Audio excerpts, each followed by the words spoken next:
राजाभाऊंच्या घरी आगमन झालंय चिमुकल्या बाळाचं. बाळाचं कोड कौतुक करण्यात सारेच रमलेत. घरात जरी आनंदाचं वातावरण असलं तरी प्रत्यक्षात मात्र यांना सतावतीये एक वेगळीच चिंता.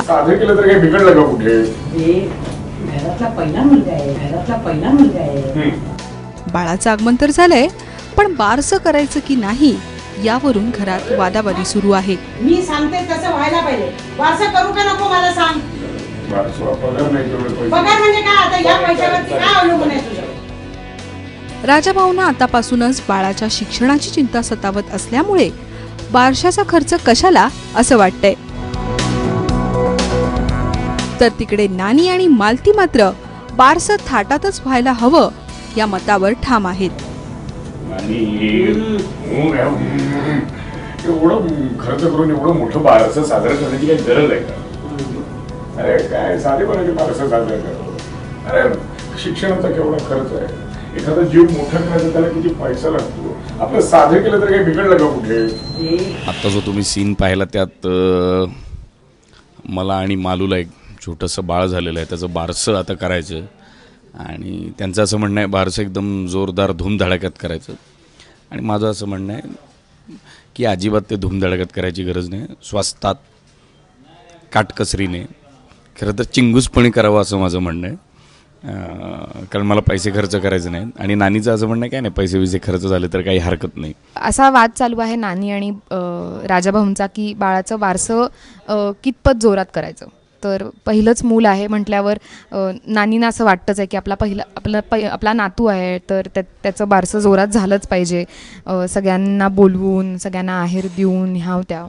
आणि राजाभाऊ जसे आहेत त्यांचे विचार जसे आहेत त्याच्यामध्ये त्यांना असं वाटतंच आहे की आपण हे पैसे साठवले पाहिजेत आणि आपल्या बाळाच्याच शिक्षणासाठी किंवा पुढे त्याच्यासाठीच ते वापरले पाहिजेत. अत्यंत प्रॅक्टिकल आणि रॅशनल आहेत ते त्या बाबतीत. आणि मी आणि नानी आणि मी जास्ती इमोशनल आहे आणि मलाही असं वाटणं साहजिक आहे की माझ्या बाळाचं कोड कौतुक झालं पाहिजे आणि त्याचं बारसं झालं पाहिजे. या वादात विजय महिला मंडळाचा होणार हे वेगळं सांगायला नको. बारसं तर होणारच आणि बारशाची ही धमाल मालिकेत लवकरच पाहायला मिळेल. पण त्याआधी सेटवरची धावपळ तर पहा.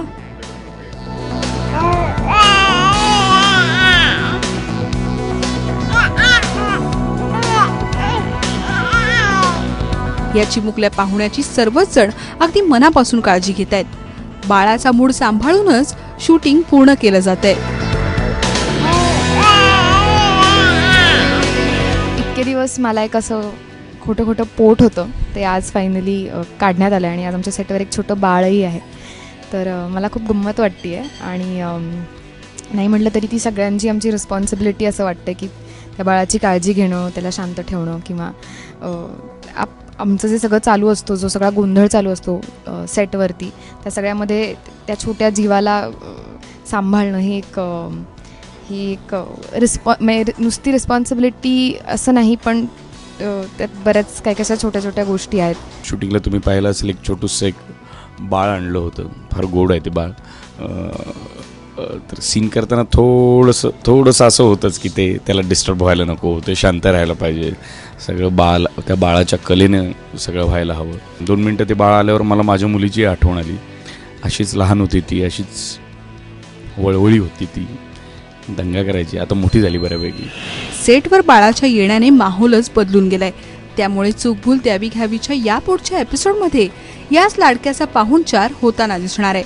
सोनाली शिगवण, एबीपी माझा, मुंबई.